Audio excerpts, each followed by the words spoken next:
Welcome to the Inside BritBowl podcast. My name's Andy Taylor and I'm joined by Stuart and Isaac, who have been filling in while I've been swanning around Ireland for the last couple of weeks. And it's great to be back with you guys in the jumping in at the very end of all the playoff things. It's just a little bit odd to do, but we've still got to get to it, haven't we, when we've got some reviews of last weekend and a preview to BritBowl weekend coming this weekend, which is our finale nonetheless. But the podcast happened. It all went fine. You survived. I think, to be fair, we haven't been the ones filling in. Kiwi's been the one filling in, and she's quite due her 3 days away in Prague, even if she is having to work for 3 days. But yeah, she's been the one filling in, not me and Isaac. We've just been doing our normal stuff. Yeah, fair dues. And I'm sure it's a welcome relief for Kiwi not to be presenting, because I know that she much prefers to provide commentary than filling in. But as always, Kiwi does an amazing job. No Kiwi to mention her this week. As you say, she's abroad, but we will try and fill those gaps for a very, very big game happening this weekend. But that's for later, isn't it? We have plenty of action on this weekend, and I've tried to keep up whilst in the depths of Donegal up in Northern Ireland. Well, no, it's in Ireland actually, but in the north of Ireland. And so hopefully you guys can fill in the gaps that I have. So we had, we'll go in our usual order of direction. So we'll start with adult contact review first, look at the under-16s, and then head towards BritBowl this weekend. So without further ado, let's have a look at it. So we had our preferably named yo-yo games, but promotion, relegation, whatever you would like to call them, what happened this weekend in the Prem South between Hertfordshire Cheetahs and the Wembley Stallions. And we also had the Division 1 North, Division 2 playoff that was delayed, wasn't it? Basically, I think it just happened at a different time to the others that happened a couple of weeks ago. So let's start off with the Prem, shall we, as usual? Who wants to kick off with what was a resounding victory for the Wembley Stallions, 53-7 over the Hertfordshire Cheetahs? I think having Kiwi eaten some humble pie over the last few weeks talking about NWFL, I think it's my turn to hold my hands up and say, yeah, okay, maybe this wasn't as close as I thought it was going to be. Spoken to a couple of people that were at the game and been reliably informed that Hearts may not have fielded the team that they fielded of the season gone by. Certainly at quarterback position and offensive line were struggling against what we already knew was a really strong Wembley defensive line. So even if you put your first string quarterback in against that sort of pressure, they're going to have some questions asked at the quarterback level there. So yeah, it definitely was as one-sided as a few people thought, and potentially as one-sided as the data I should have trusted says, with Wembley putting up multiple touchdowns in each quarter of the game. To be fair, both teams turned the ball over quite a bit. Obviously Hearts more than Wembley, but Stallions still threw a couple of interceptions. They drove the length of the field quite nicely. Their running back was as prolific as he has been all season, number 33. Sorry, we don't know your name. We haven't spoken to get rosters about that sort of stuff, but yeah, he's had a phenomenal season, and the Stallions get a shot at the big time now. So they, as it says underneath, they take Hertfordshire's place and they sort of swap tiers, divisions, whatever you want to call it now. I'm kind of getting into books mode with tiers, aren't I? Yeah.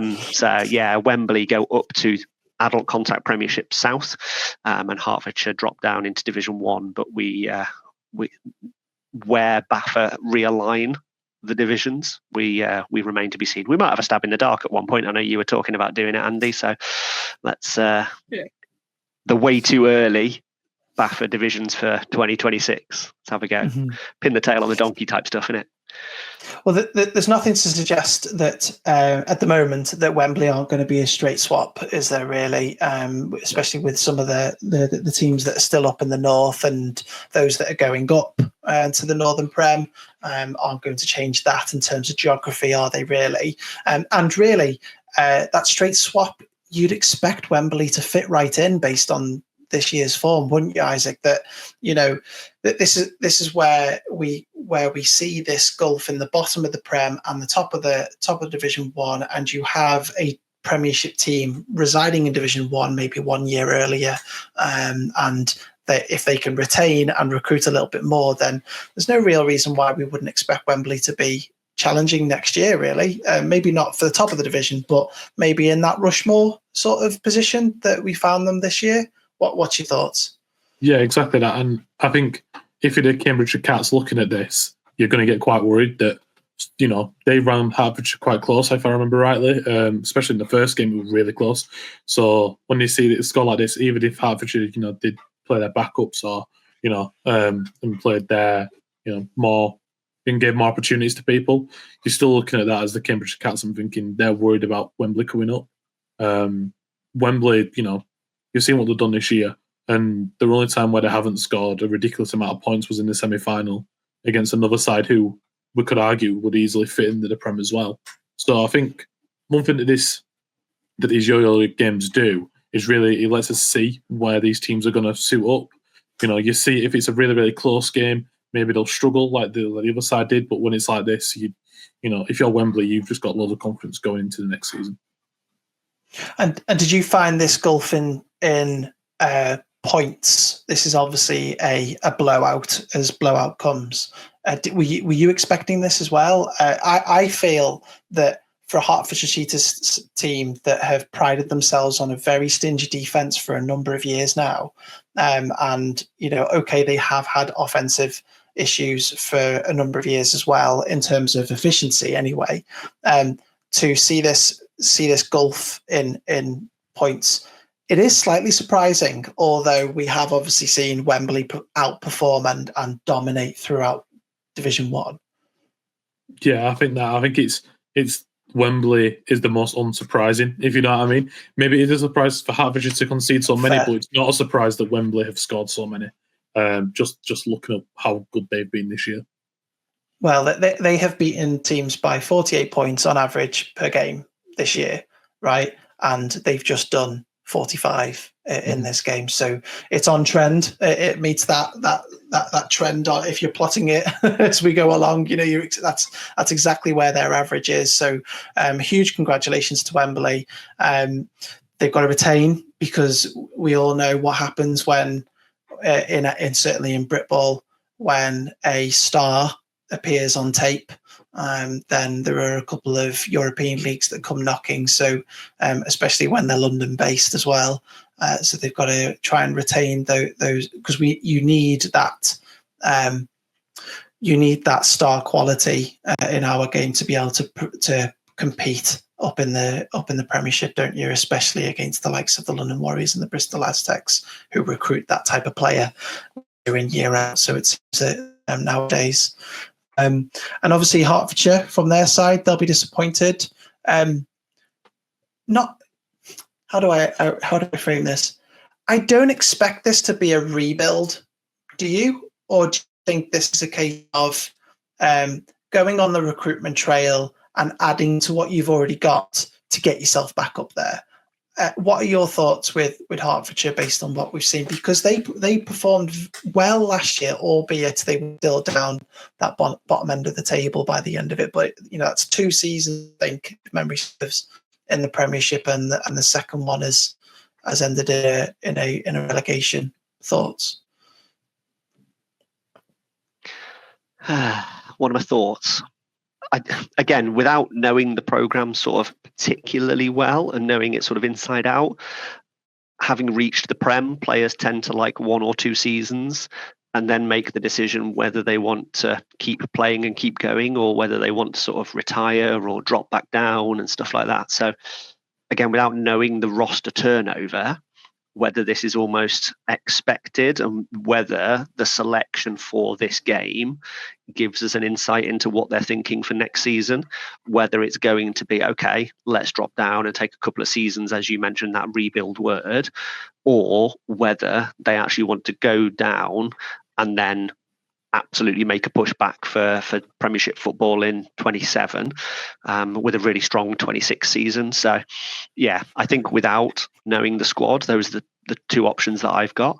But certainly what you don't want to do is certainly what I had at Sandwell when we got to that Premiership year and had the almost like the regional leagues. We really weren't competitive at that point. And then when we got back into Division 1 after I'd left, again, they struggled in Division 1 and then dropped to Division 2, and then you have to sort of rebuild for Division 2 football. So yeah, I really hope this isn't the start of a slide for them. I hope they sort of just drop down one, compete again next year, and then maybe look to go, okay, where do we see ourselves going forward? But the guys in the bright yellow jerseys, they'll know what they're doing. They might not be vocal about it. They might not tell us. They might not tell everybody. But they'll know where they're at. They'll know their level and what they want to do. And good luck to them is what I say. Mm-hmm.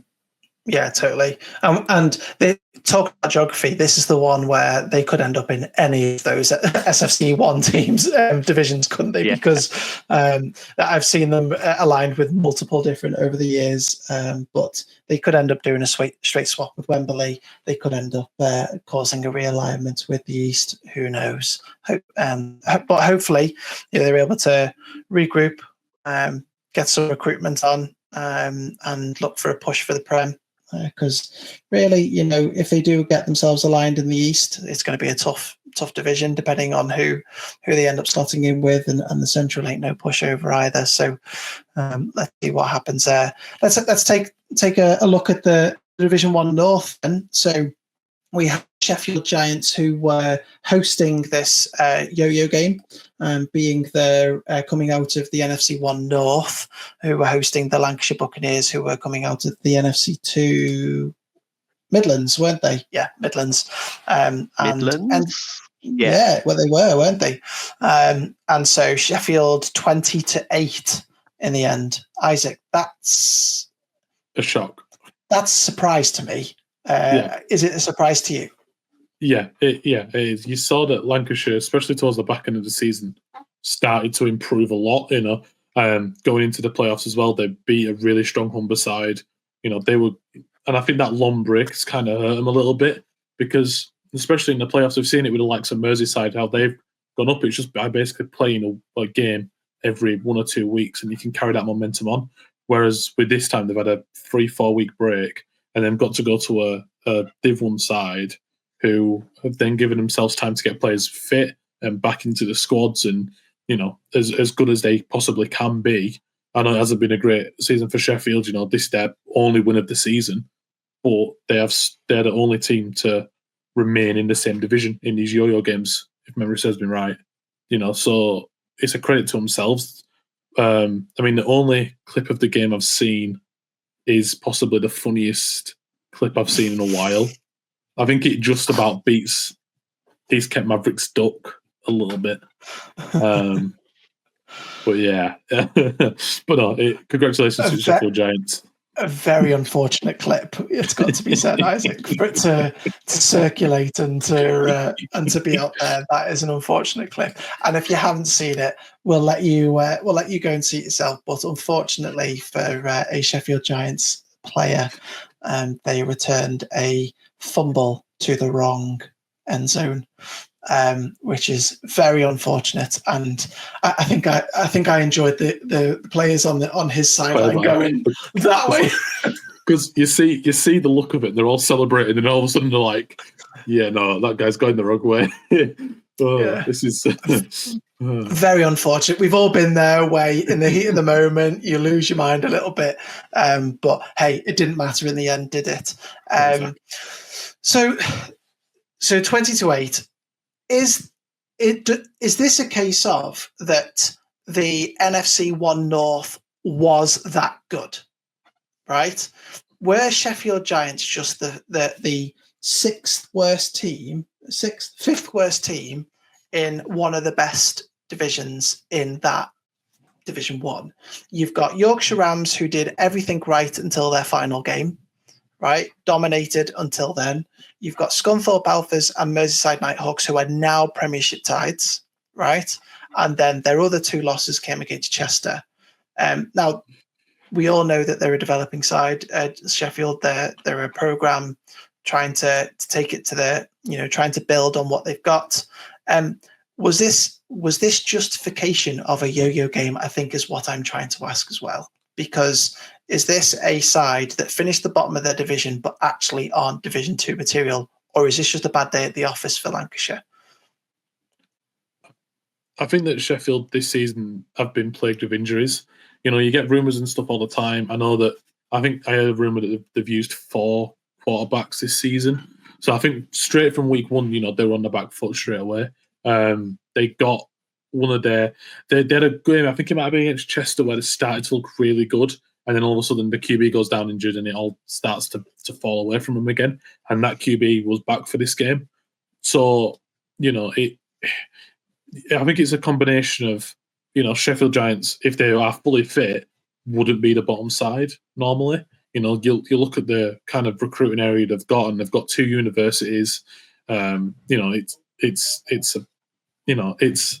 in a really, really good spot because there's no real other major competitors for players. So no, I think they can see this as a bit of a lifeline that they're not in Div 2 and not struggling as much. But no, it's going to be a big, it's going to be a big indicator if they can turn this around next season. Any thoughts, Stuart? If you want to take it to the Lancashire Buccaneers side, that this is second time of asking now. Very unfortunate for them, obviously. We know that they're a program building, that they've changed twice over the last 2 years, effectively, change of head coach, big restructures at a committee level. Obviously, they've had a merger to become the Lancashire Buccaneers, and second stab, they still haven't quite managed it, albeit in a whole new system, because they didn't have to go through this system last time, I suppose. But tricky if you want to take it there as well. I was looking at the Wolverines sort of side of it. Buccaneers. It still says Wolverines on our spreadsheet, and that's what's made me read that out loud. Sorry, everybody over there. I got so good at doing it all season, and it's still wrong on our spreadsheet. The Buccaneers. So you kind of look down their record, and every time they faced the Panthers, they've come out with a difficult result. And I appreciate that they went to the semi-finals, I think we called it, didn't we? And they beat a team from the NSC2 North fairly convincingly. And I'm just thinking, have we kind of found the hierarchy? So is sort of the NFC2 North and the Midlands not level? And then is Div 2 Midlands and Div 1 Midlands not quite level again, if that makes sense? So I think this is a good example of where a yo-yo game shows us that disparity in levels, if that makes sense. It's not huge because, heck, 12 points is not a massive difference. And I think the Wolverines can hold their heads up high and say they've had a phenomenal season. A 5-3 record, winning in a playoff game, is a phenomenal season no matter what level you're at. But I just think they have potentially come up against that level gap between Division 2 and Division 1. So I think they'll go again. They'll use this season as sort of bait for next season. And I think if I'm a coach on that programme, I'm going, look, do you remember when we lost in that yo-yo game? Remember that feeling? Use it to go again next season. And, you've had your week of hurt now. Get over it. If you guys recruit hard, if you guys gym hard, if you get playbook knowledge just to fine tune it and tweak it, I think they'll go again. And I can see them getting promoted next season as that sort of third attempt and that third go at the the apple, as it were. And I mean, they'll be joined by Birmingham, won't they? We know that for sure. We don't know where. Presumably, Birmingham will fit in Midlands and just swap, and it'll all stay the same. But we'll see. That'll be my guess at a way too early alignment. But I still can't call Lancashire Midlands, being from a place further south than Lancashire and still being in the north. So I think that's probably more to do with the fact that the north is all the way over the east. But I suppose, if you're Joe Walker, you're going to go, this is why I've got this, right? I know we had this debate earlier on in the season, and we don't like the fact that they've taken the finals away. Bucks do it better. We still think, I think we've all agreed there, Bucks do this better when it's played. But nonetheless, we have this situation, don't we, where Sheffield Giants have said, have basically said, well, you know what? we're better than Division 2, clearly. We've beaten a Division 2 side, and to live another day in Division 1, and they can build on that now, and Lancashire aren't quite there yet. So yeah, it's very interesting to see in this pilot year, if I can call it that, whether this is the thing that Joe and his team will point towards and go, well, it worked for one. However, as Isaac rightly said, it didn't work for the others. Well, it's supposed to, if it justified it. Yeah, I think when you looked at the season, I think the sides, apart from maybe Birmingham, but maybe in the south especially, there's no surprises of who came up and down to me, really. You know, maybe in the north is the only surprise, but obviously they never played the yo-yo game. It's completely different. But there's no surprises across the board.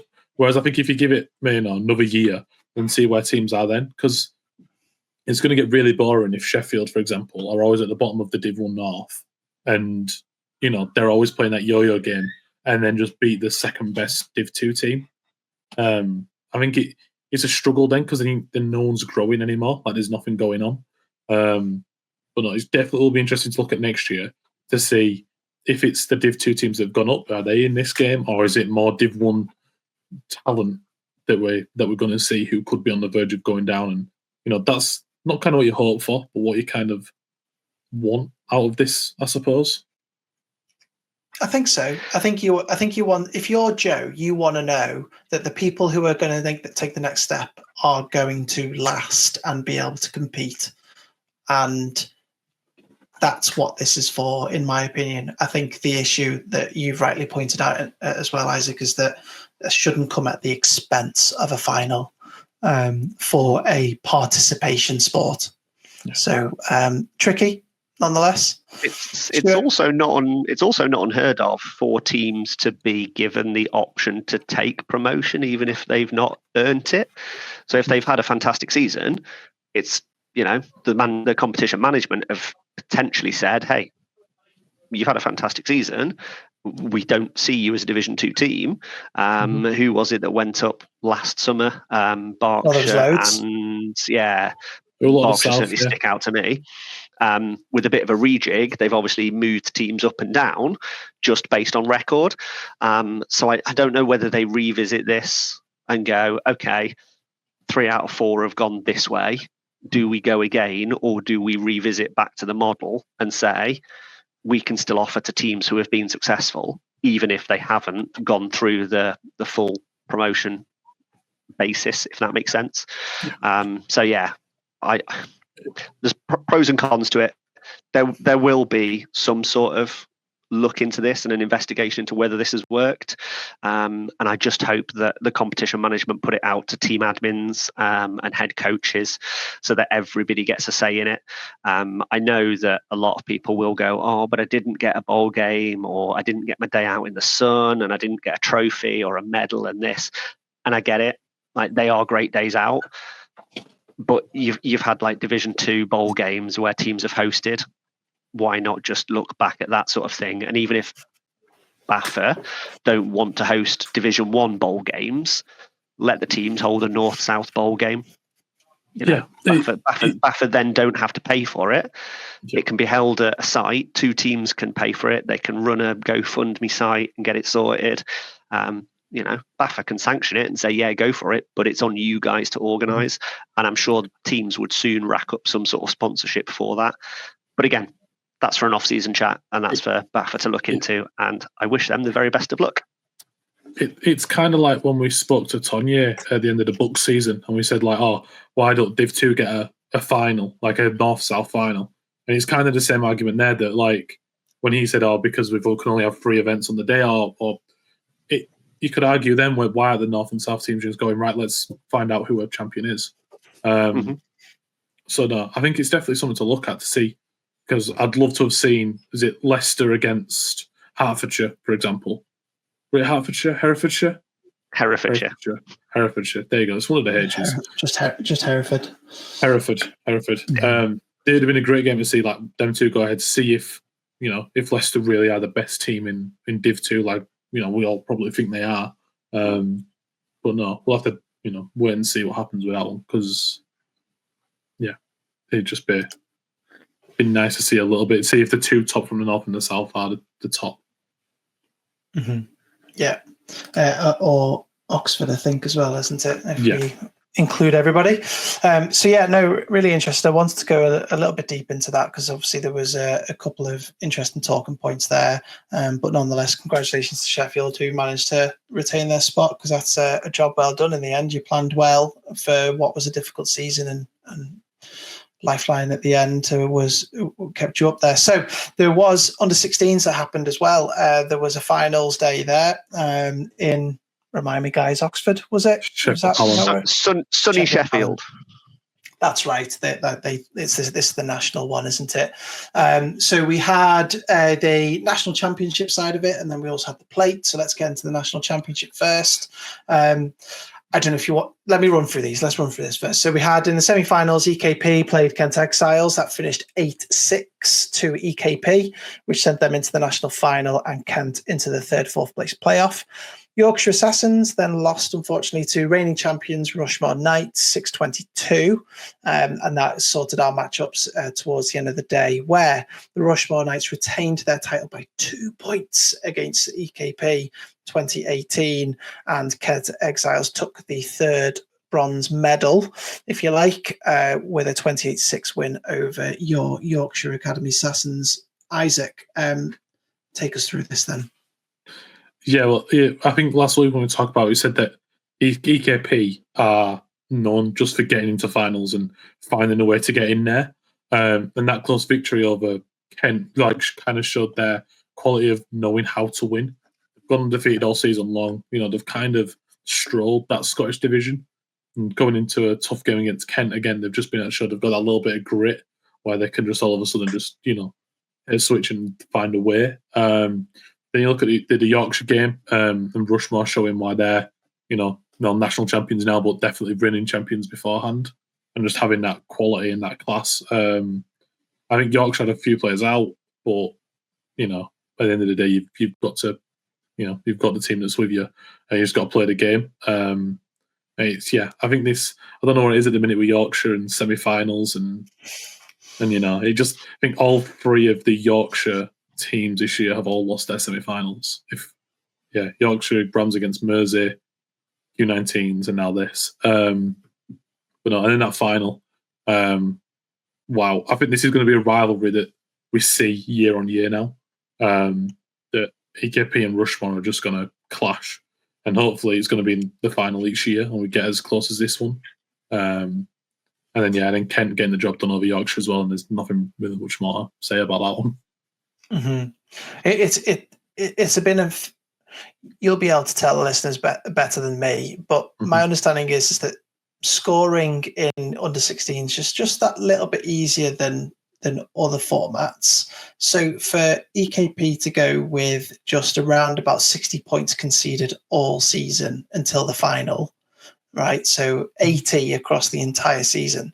That's rather impressive and something to build off, isn't it? If they obviously haven't got a very senior team and they'll all be playing on 19s next year, it's a fantastic show for EKP to do what they've done.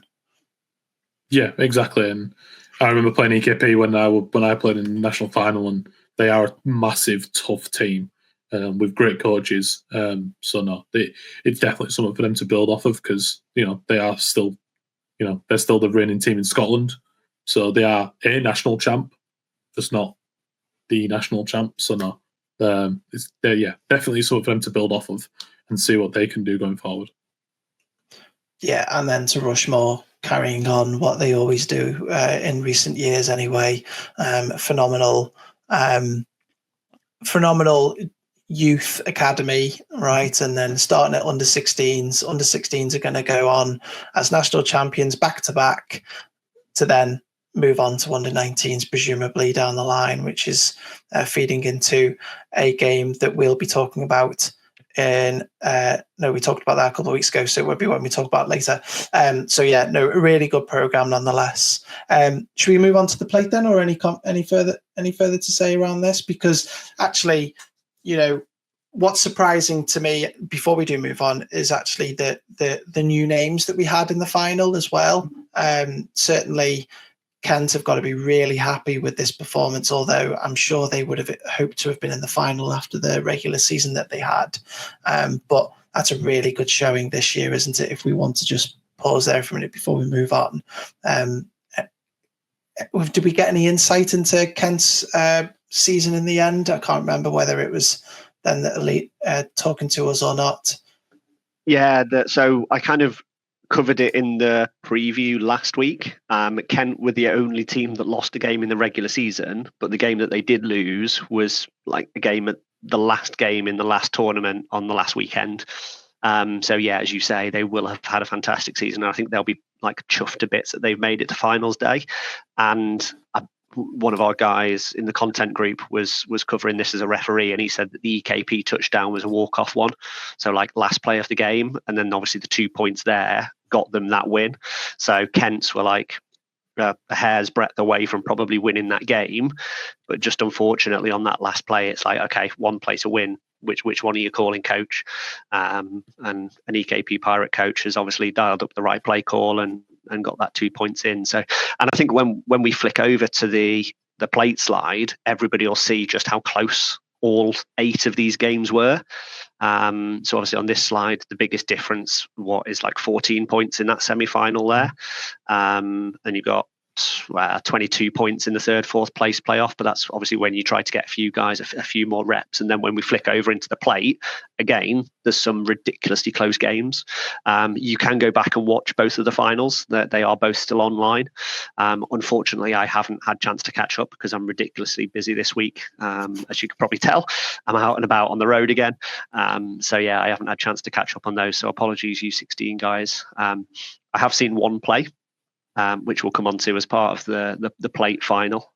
But yeah, if you're wanting to watch and catch up on this, pop back onto the BAFA Facebook page. I think they're on, and probably on their YouTube page as well. And you can rewatch the whole games. And I can't remember a national championship last year. Did we just have a North and South last year, or am I being a muppet? I think you're being a muppet. I think Rushmore have won it the last few years, haven't they? They did, yeah. I'm trying to remember what that was, how that went, but yeah, that's not very good podcasting, is it? My memory is just not helping. I'm sure it's been this format for the last few years. I'm 95% sure that it's been like this, and it's been at Sheffield. When a question comes into your mind and I just have to answer it. So it's certainly not good podcasting. So let's move on to the plate and have a little look at what happened there, because the guys who finished second in their round robins within the North and South regional, finals, they moved on to the plate, and we had Lancashire Buccaneers who lost out to the Oxford Saints 18-24. Swindon Storm came up against Manchester Titans and lost the 32-14. That set up an Oxford Saints versus Manchester Titans final, 22-18 to Manchester Titans. Congratulations to them who are crowned plate champions. And then Lancashire Buccaneers secured third place with a 15-14 win over the Swindon Storm. And you mentioned you wanted to talk about some of the plate clips and stuff, so fire away. It comes down to who wins the game. So I've seen it. I heard about it obviously on the day. Our content guy was giving us feedback about the games and the whole tournaments. Really well attended. Obviously U16s, you get a lot of families there, a lot of mums, dads, significant others, guardians, whatever else you want to call it, anything else that we have to mention. So yeah, all 4 sides of this AstroTurf 3G pitch in Sheffield was busy by all accounts, which is fantastic, offering the athletes, I wouldn't call them kids, some of them, the athletes a lot of support. But the clip that I've seen, and I know Isaac will probably cover it as well, but the toe drag walk-off touchdown for the Manchester Titans in the plate final. Again, if you've not seen it, it's on socials, but go and watch the YouTube clip. It's kind of off down to the right, and you see all the Titans players coming in and celebrating with the guy who's just won the player. I don't know whether it's a guy or not. The player that's just scored the touchdown in the very corner of the end zone there. And, Oxford Saints, have done phenomenally well to get there. It's good to see teams again that we're, maybe not seeing year in, year out. I can't remember who was in this last year, if I'm honest. It's something that we are getting better at, is documenting all of these games now, and keeping hold of this data. So we can talk about this better the end of next season. But yeah, to sort of watch that play and watch what it means to these guys, even in a plate final, to get a medal and the pride of winning a final is absolutely fantastic. And just to see that as that walk-off touchdown again in another close game is fantastic. What about you, Isaac? What did you get eyes on this? Just that last play. Yeah, really. But no, yeah. Oxford, as Stuart said, were strong. They were winning, I think we're 19 seconds left on the clock and they were winning the game. So it showed how strong they really were. And it's just that one moment that, can win or lose you a tournament. And in this case, for the Titans, it's made them win. But yeah, I think this is where you really see how close, the competition is with U16s. In the North-South final, we saw it. And even now, maybe the semi-finals in the plate doesn't show that. But definitely every other game, bar the Yorkshire ones, show how close the competition is. I remember when the finals day used to be an 8-team tournament. So you'd have 2 8s, you'd have 1 8 for the final, 1 8 for the plate. Then you'd all just be really competitive, and you get a national ranking. And yeah, I think this with the plate and the final, how they do it now, is a lot better, because you look at a Manchester Titans side that back when I was playing would have finished 5th in the country, but now they all have that.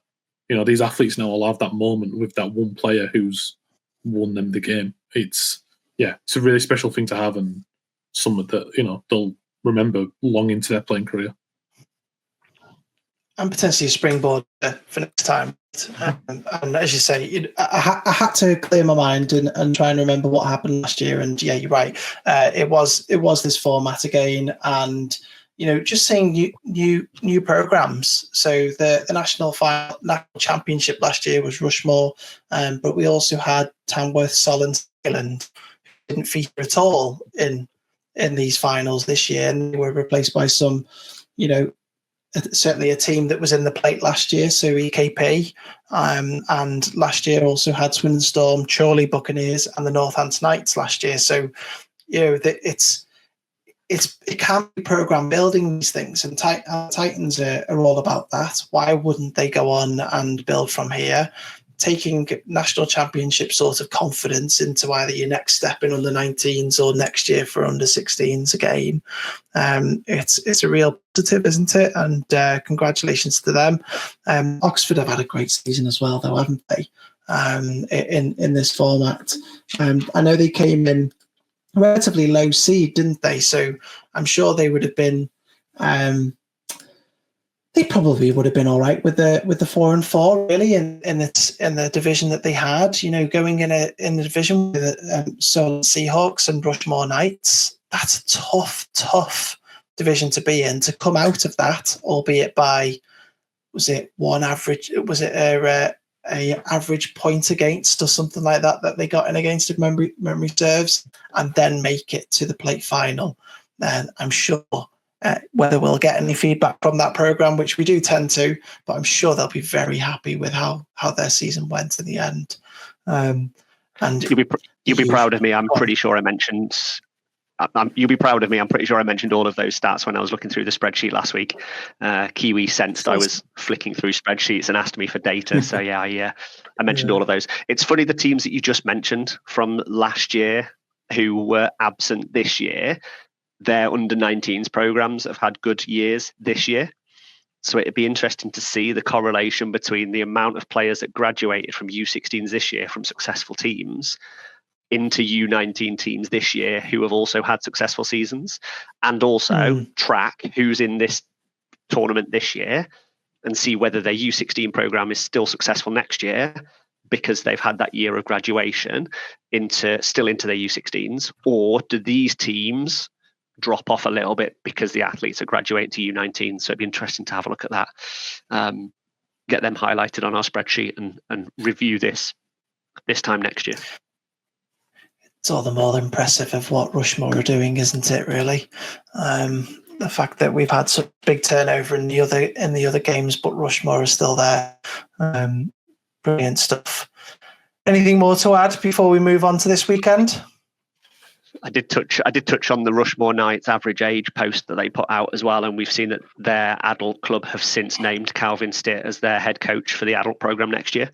So yeah, it'll be interesting to see how their unders do, because he was obviously coaching the unders. Certainly last year. I don't know about his involvement too much this year. But yeah, it'd be interesting to see with his step up and time commitments for the adult contact, whether that affects the unders. I don't know whether Coach Tango is still going to be involved with unders. He obviously has a massive say in running those two programs. So I don't expect to be a drop off, because I'm sure that Coach Tango, who's been on a couple of our shows before, he will still run a very strong ship, and it'd be interesting to see what Coach Calvin can do with the adult squad. Yeah, absolutely. I'm sure the Rushmore program are in good stead, aren't they? No matter what, with either coach that's involved there, really. Let's have a look toward BritBowl then, shall we? Because it is a shorter version. We had 4 games last year. I can't remember now. Yeah. It happened so quickly. I think we had 4 last year, and only 3. And so we've got the under-19s final on the Saturday alongside the UFL final, and then BritBowl for the adult contact is on the Sunday. And we have, I'm sure, plenty to talk about. There's what's guaranteed is 6 really good teams are going to be on show this weekend, right? We've got an Edinburgh Napier Knights team, a London Blitz under-19s team who have just been on fire. Should we talk there first, because we will then get into the others? That is going to be one hell of a final between 2 very dominant teams from opposite ends of the country, or almost quite literally. And what's your first reading of where this is going to be won and lost between the Knights and the Blitz? I think it's going to be that quarterback battle. You know, we've spoke a lot about the London Blitz and how they just shocked us. You know, first against Nottingham and then against Rushmore, and their quarterbacks have really got a massive part to play in that. We've seen in the adult game that their quarterback is now the leading,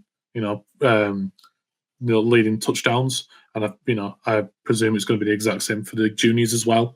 So no, it's there as well. And then you can look at the Edinburgh Napier Knights, and it's the GB U19's quarterback. You know, it's someone who is in a way the future of the GB programs, in a sense, because we see that progression quite a lot from U19s up to the adults in QB.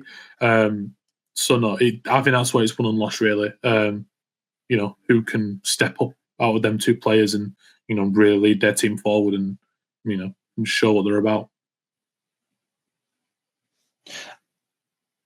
I'm just trying to think that this is probably going to be is this going to be the toughest matchup that London Blitz are going to face in the Edinburgh Napier Knights? They have steamrolled most people that they've come across, right? They're winning games by about 3 touchdowns on average. But the reason why I hesitate to say that is because the London Blitz did this to a Rushmore Knights team, who were averaging only 10 points conceded throughout the regular season, albeit, yes, they did have a number of games cancelled. The Edinburgh Napier Knights have conceded quite a bit more. So that's why I hesitated a little bit. So are you immediately favouring the London Blitz in this situation, or do you think this is going to be a close one to call? Because my analytical brain's telling me that if Edinburgh Napier Knight can keep up on offense and come up with just a couple of plays on defense, then it doesn't become this blowout. It can actually become a shootout in the end. So I suppose I'm kind of getting round to a really convoluted question to say, is this close, or is this going to be what we've seen from London Blitz throughout the season? I think it's exactly how you described it. You know, the Knights will have to, just turn it up a little bit on defense and just show that they can stop the blitz a couple of times, because that's all they need for their offense to get going and just score. I think the blitz have that where they can at any point just find a touchdown, find a score, find any points they can from anywhere. We've seen that. You saw the amount of points to put on the Rushmore Knights, which have been unheard of for the last few years. So no, that's where the Edinburgh Napier Knights really need to focus their game on. Is just stopping them, just stop them a handful of times. In the most Sunday league way ever, let them know you're there, and just and show them what you're about, really. Yeah, 100%. And I think it's going to be a great opener to the weekend, isn't it? And over under 50, is that way too low? Are we talking over under 70 in this? It's. I think I'd struggle at 50. I think 70 is a little bit optimistic. Right. But yeah, I think anywhere between 30 and 50 points is probably where I'm looking for this one. I think for me, looking at this from a coaching perspective, it comes down to culture and expectation. And I think if the coaches, and this goes for all three games, if I'm really honest, we've got three clearly successful programs across one in each of these finals. So Blitz for U19, Birmingham for NWFL, and Warriors for adults. And I think if all three of those programs can manage expectations and focus on the game in hand rather than what they've already achieved in previous years, they're probably my three picks. But I think the Knights, the Thrashers, and the Aztecs are coming in wanting to prove a point and wanting to sort of make it their final. And yeah, as Isaac has said, if the Knights can get, it sounds strange saying Knights and not seeing a Rushmore helmet on there. So yeah, if Edinburgh Napier can come into this game and get a quick score, if they sort of win the toss and set a tone by receiving the ball and get a quick touchdown, the Blitz sort of have their head turned and they think, okay, we're chasing the game now. And yeah, you obviously missed the recording we did last week. You haven't listened back to it. So the Rushmore Knights had a couple of players ejected. They had a couple of players missing. They went up early in the game by a couple of scores and the London Blitz pulled it back. So I think that if they draw on that experience, that's why they're sort of, I'm leaning towards them this week. But I think it's going to be a cracking start, as you say. It's going to be a heck of an opener to the weekend of football that we're going to have. And I hope I have the fact right, but they're going for their 10th national championship in 15 years. Yeah. London Blitz. Unbelievable, right? Unbelievable. Incredible. And just a testament to what Jason Henry and that programme have achieved over the last couple of decades. So history potentially being rewritten there. So let's have a look at the finale of Saturday in Kiwi's absence. We've got a team that are always there, almost like the New England Patriots of the NFL. They're always there or thereabouts, and we've got the newcomer, right? So Solent Thrashers are going to be looking to cause an upset, and they will come in as the underdogs, whether they like it or not. You can't put it past the current national champions and the team that have been there for what seems like forever now. However, for the first time in a season, they lost twice, the Birmingham Lions, and so that's got to be something that Solent will be focusing on, surely. But what's your expectations for this? What did any sort of insight that Kiwi might have given previously, or where we going with the NWFL final? It's funny you mentioned that the Lions have lost twice this season. You look back to week 15 when they were beaten by Solent 37-24. Mm-hmm. And I think if coaches can sort of manage expectations, if Solent get an early score, I think you're going to be looking down at a Lions sideline that are kind of looking at each other going, can we do this? Are we going to do this? And I've got no doubt that Coach Hill and his staff are going to be able to manage that, because they've still got a lot of players who, you know, compete on a big stage, and they were in Butts Park last week competing for GB, so it's kind of gonna feel a little bit like a home from home type thing for them. But you know, Solent have pushed the Warriors close this season. Solent have beaten the Warriors in the semi-final, controversially. They've beaten Birmingham already this season, so you know, who's to say that they couldn't do it in the final and completely upset the apple cart, and put a new name, not literally, put a new name on the trophy that they could get handed on Saturday night and start a heck of a party in Coventry, right?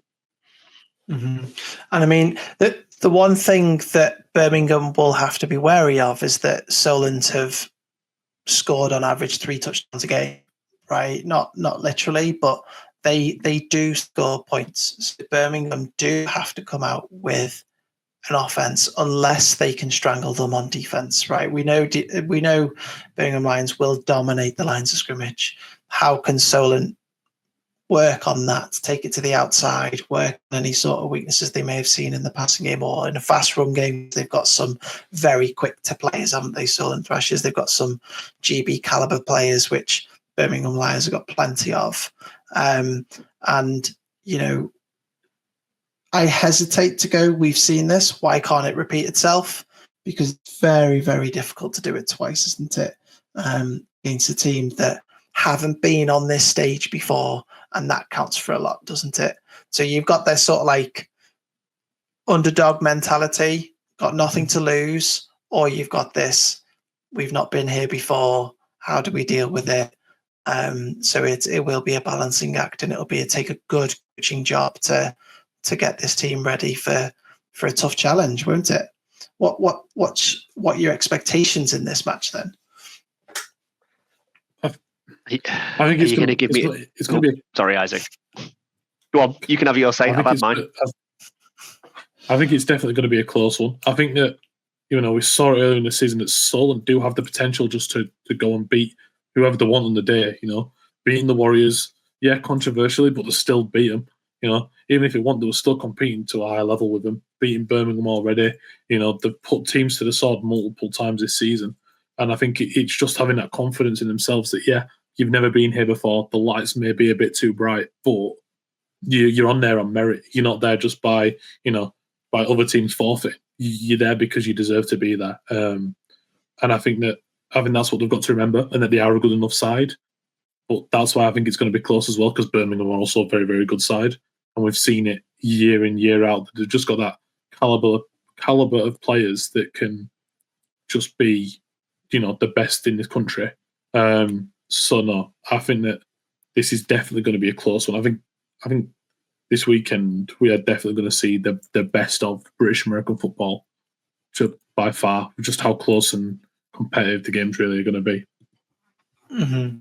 Yeah, I agree with you. And more than anything, it's just exciting to see 2 new matchups, isn't it, that we've talked about so far. It's really great to see Napier Knights coming down to Butts Park to show off what they can do. We've obviously seen London Blitz before, but we've seen Birmingham before, and then we get to see Solent in this final, which is just awesome. So really looking forward to that. However, we do have a final that we've seen once before, but we have seen this matchup multiple times before over the last few years, where we have the London Warriors once again going for national championship against the Bristol Aztecs, where, if memory serves, we went 1-1, didn't we? We had a London Warriors win and a draw.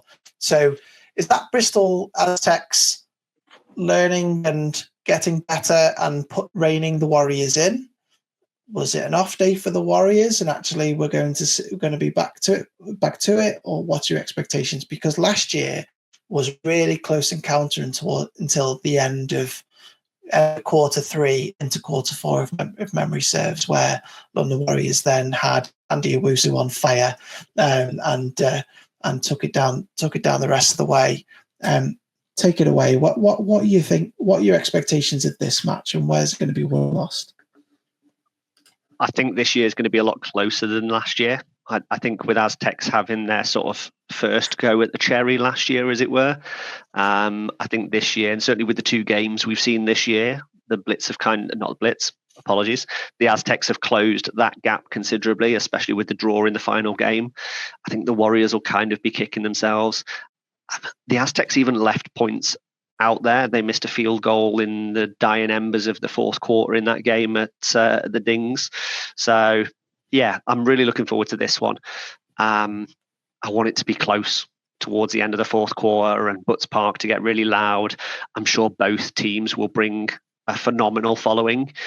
Bristol have done really well in terms of having people attend the rugby club just outside of Bristol.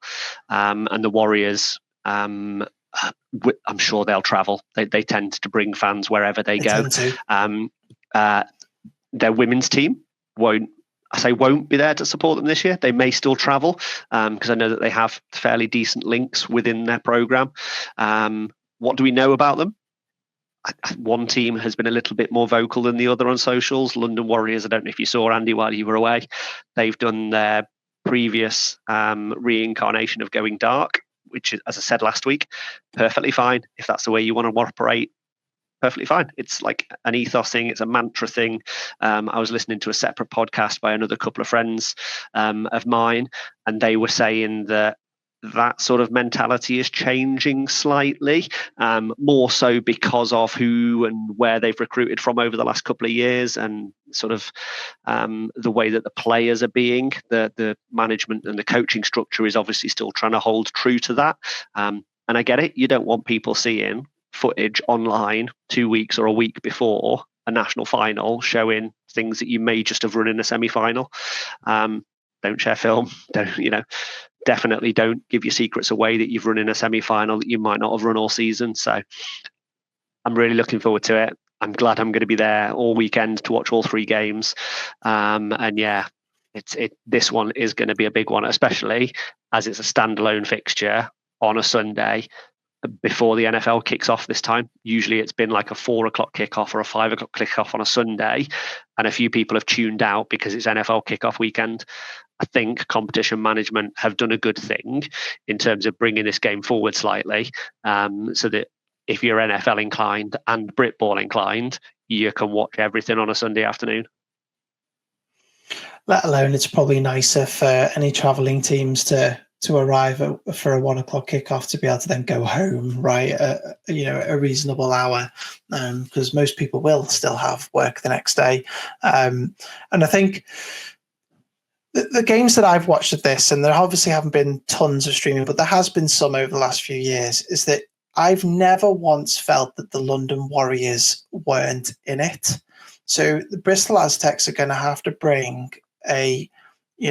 they're going to have to just grind all game long, aren't they? And they're going to just have to not count the chickens and, know that the Warriors can be there. They've got some phenomenal talents on offense of the London Warriors. So even if you can keep it close, you've still got a number of wide receivers that can just blow the top off any sort of secondary, which we know Bristol Aztecs have got a number of international stars, if you like, across Europe, across Great Britain, and let alone, and I haven't even touched upon the running backs that they have, and D. Williams, who's the amazing quarterback who just seems to find a ball from nowhere, and can run that offense really, really well. Isaac, when looking at this matchup, though, it's tended to be in the line of scrimmage. It's tended to be a battle. What are you expecting here? Because we know how good that front seven of London Warriors is.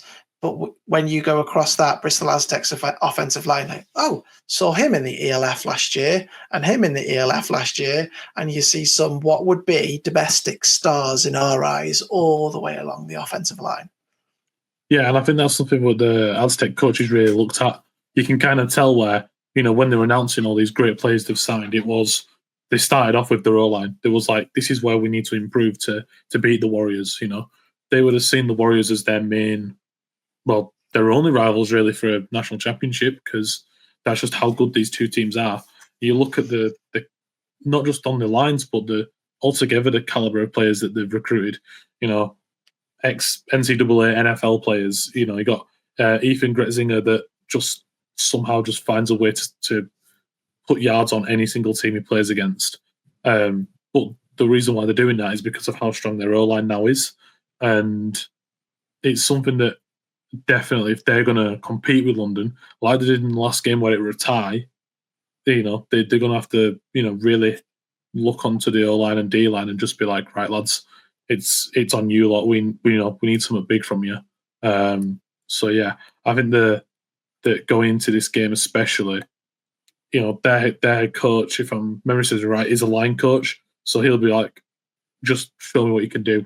And just, it'd be really good if we can see a different side that's not won a national championship ever. If it's been for a long time, do it again. And certainly if you flip it the other way around, their defensive line, the ones that I've seen, didn't have a whole lot of joy in previous matchups against the London Warriors offensive line. So that'll be something that I'm sure they'll be targeted. Although I think, if I remember correctly, in that draw, they were having a bit more fun getting to the quarterback and getting in the backfield. So maybe they have found something that they can take into this final. And but I do feel as if for Bristol Aztecs to win this, they have to just get over that line. It will be, if Bristol Aztecs win this, I think it'll be a 2 to 3 point win for them. Whereas what will happen, I'm sure, if London Warriors get on top, they will put their foot on their neck and just keep going, won't they? Like they always do. Yeah. We had, if memory serves, 50 points in this game last year. I think it was 30 odd to 17 odd, something like that, if memory serves. What is it this year? I think it's under 50. I think if you give me 50 and over, I'm definitely going under, because it was 24-13, I think it was in game 1, and 24 all in game 2. So, yeah, both games under 50. If you gave me 35, I'd have to come back to you. But yeah, I keep it close going into the fourth quarter, and the guys in orange, I think, have a chance.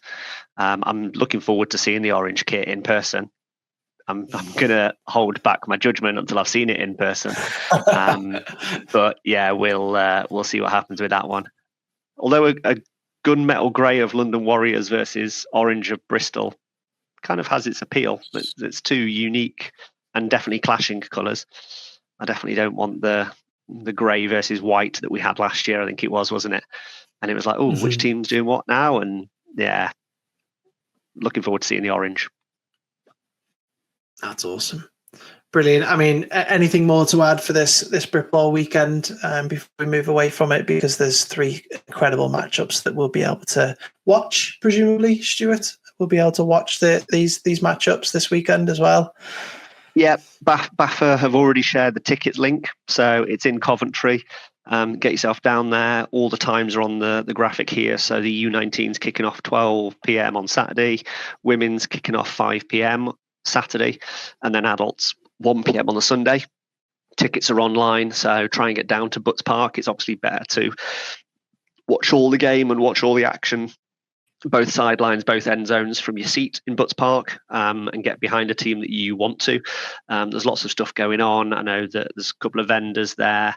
I know that as part of the BAFA media team, we're going to have a stall where we're trying to recruit referees. There's obviously been a lot of talk about lack of them and lack of coverage this season in a few areas. So we're going to have a recruitment stand there as well. So I'm looking forward to that.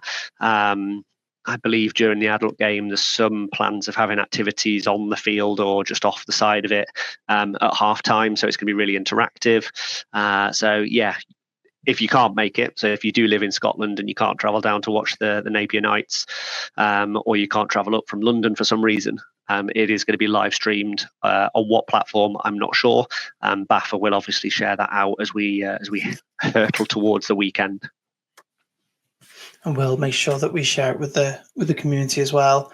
So before we get out of here, I want to wish best of luck to the GB under-17s flag, who are out in Austria. Innsbruck. Austria, isn't it? Innsbruck, yes. I knew it was a name that I knew. So yeah, out in Austria. So best of luck to them. I think they landed today, didn't they? And then they start competing over this weekend. I think they're on from Thursday, aren't they? Which will be it was opening ceremony today. There's mixed under 15s. And then there's boys and girls under 17s. Fixtures are happening Thursday and Friday for group stages. And then Saturday is playoff and placement games. I am currently in a different screen editing graphics that we'll try and get out tonight or tomorrow morning with which fixtures are happening when and who is in which group. But as you can see, I am on the road again, and it has been a phenomenal busy week. So yeah, we're kind of chasing our tails a little bit on this one, but yeah, all the best to all of the flag guys that have travelled out, players, coaches, admin staff. If you've gone out as well, have a fantastic tournament, and yeah, we hope to see some rankings improved on, some medal and some confetti going around on Saturday afternoon. And just as importantly, enjoy it, right? Come out with an experience and take that forward into your next age group, because that's just as important for your development. So yeah, really looking forward to seeing how they get on, and best of luck there. So for us, we'll be back next week just to tie off, really, I suppose, the BritBowl weekend. We might try and get a special guest on, maybe someone that won something. Right, maybe we'll get them on and get their thoughts on how the season gone, because I think we did that last year, didn't we? We got Tango and the crew on from Rushmore last year, so I think we should do something like that again. But nonetheless, we'll be back for that. We'll get a flag podcast out as well, I'm sure, when Kiwi's back in the country, and I can remember to get hold of Nick and start finalising looking forward to the final, which is the week after as well. So 13th, 14th, yeah. Yeah, and that's in Manchester. Looking forward to that as well. So have I covered everything else while I'm still trying to rev my brain up from being off for 2 weeks? I think I've covered most things. Oh, you're good. Well done. Welcome back. Yeah, get the rust off. Brilliant. Well, thank you for holding the fort. As always, it was a lovely couple of weeks, but very happy to be back. And we'll be steamrolling ahead after next week towards books, football, and keeping us on our skills, because we'll have some exciting announcements to share with you over the next coming weeks around that and our coverage, which that'll be here in no time. It's about 6 weeks away, isn't it? But that 6 weeks will disappear, I'm sure, very quickly. And we'll start getting some previews out, won't we, Isaac? We always love a preview and get a bit of that out as well. So thank you very much once again, Stuart and Isaac, for joining me. And thank you, everybody, for listening and watching. We will catch you again next week. Take care and enjoy BritBowl.